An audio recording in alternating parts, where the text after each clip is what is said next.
5 miles? What is it? You can look at these figures as an example, and some of the ones that are shown on posters. That figure you're referring to was really intended just to give an overall sense of, here's what groundwater does. It could be at this side, it could be some side, anywhere across the United States. There's no scale on it for, there really isn't site specific. But if you do want to look at site specific data, we have that now, as a result of this hydrogeologic framework assessment. And that's some of these figures that we've got on posters around here. Here's a picture of uranium, or a depiction of uranium concentrations that came out of this most recent study that just went on the website this last week. We've got a lot more data points, so we've got much better refinement of where uranium concentrations are at different levels. So then you can look at this and say, okay, well, here's the line side boundary, and you know, this is where it needs to be a little bit uncertain. Well, what's coming from the mine and what's coming from up gradient? And but you could look at this, for example, and say, well, you know, that's, I don't have my scale on here on the original figures. So it's a couple of miles. But then again, like I said, it's difficult to really be able. I don't think we're at that stage yet where we know what came from the mine and what came from natural conditions. So that's why there's a little hesitancy to really say it's not right there, and everywhere down it's natural, everywhere it's from the mine. This would lead the reader to say it is coming from the mine by this time. Well, there is some contamination. Migrated off the mine site, and it went north of the site. And the boundary of that limit is still being determined. And the figure that you're referring to, I guess we'd ask you not to take it quite as literally as you might be trying to. Because it doesn't have that much meaning. It's more just a cartoon to say, here are the 3 different aquifer zones, shallow, intermediate, deep. Here's generally where wells will be put. Here's how they can be impacted by contamination of life using the subsurface. And my final comment is I think everyone in this room takes it very serious, and we don't appreciate cartoons. The cartoon, I know, was not intended to be put out that way. It was really just to help explain some technical concepts that we want to make sure people understood before we go into some of the more complicated stuff. Just the need. When are you guys going to make up your mind how often you're going to think about it? Can't take you too long to sit around and think through that. We were hoping to be able to come up with real numbers tonight, but we were discussing with our experts, and very, very soon. We're probably going to sit down with them next week and start coming up with some plans. A month, Well, maybe a month. well, I would like to make recommendations. Well, a recommendation within a month. Now, how long it takes to actually implement a program? Don't forget, some of the things we wanted to do was standardize this monitoring program. So it depends if we want to standardize how the samples are taken first, or we want to go out and implement additional sampling without taking that step. So we have a few things we need to consider, but we're headed down that path. So I know we don't do the swiftest, but we're looking to have solid recommendations available in the next 8 weeks. Safely say that this is a priority. It is a priority. This is something that, looking at the data has only made us want to improve it all more quickly. So I would say why not stay in touch with us, and yeah. I'd like that. Chairman. With your data points showing that the evidence of Lewis North said that it was in about a mile and a half, will you do more testing closer to the northern side of the Montana?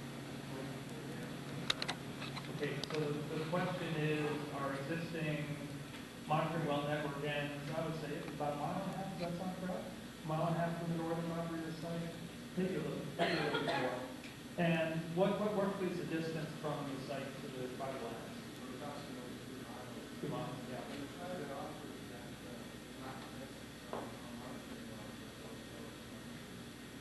Okay, so the comment is you had requested.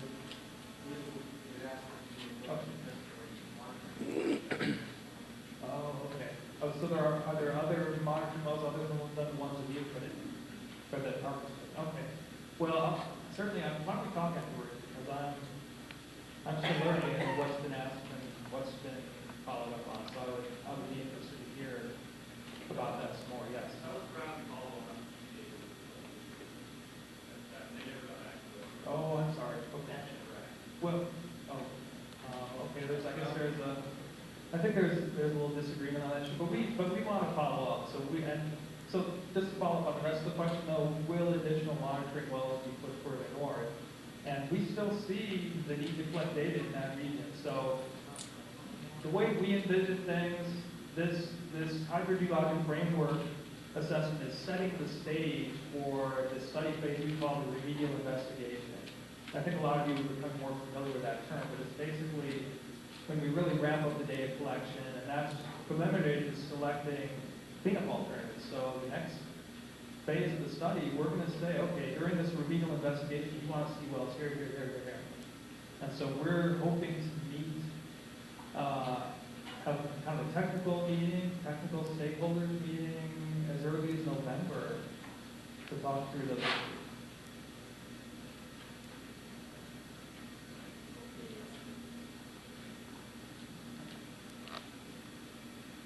If we talk about going north, how wide is this difference?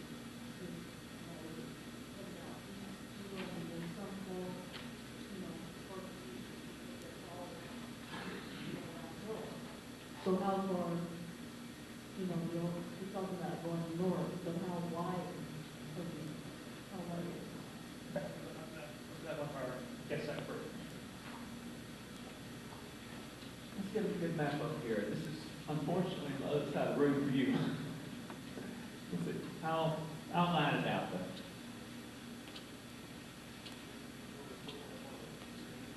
If you would put one up on the screen, John, that'd be helpful. Let's talk right now.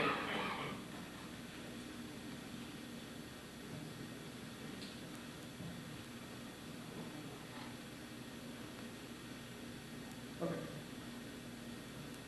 Yes, basically ask how wide, east-west, all right?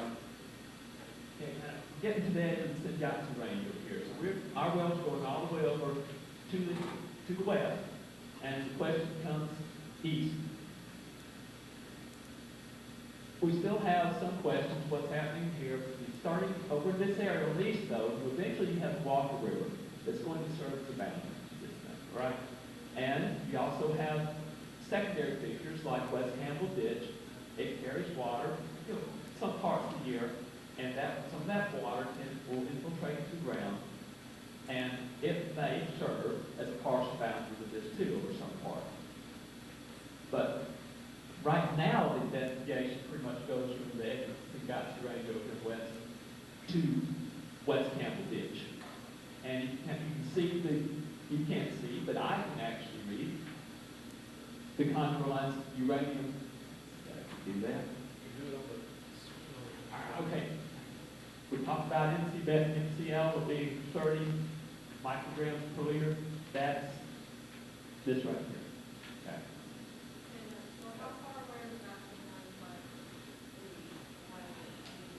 Actually,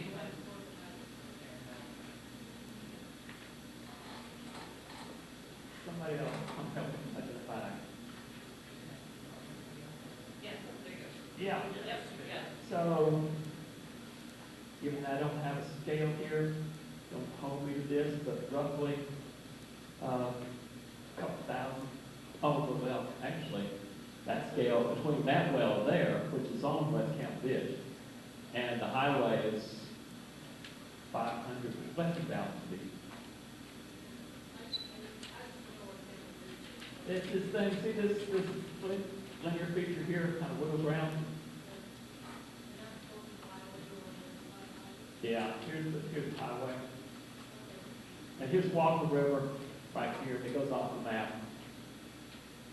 You got Campbell Ditch coming up.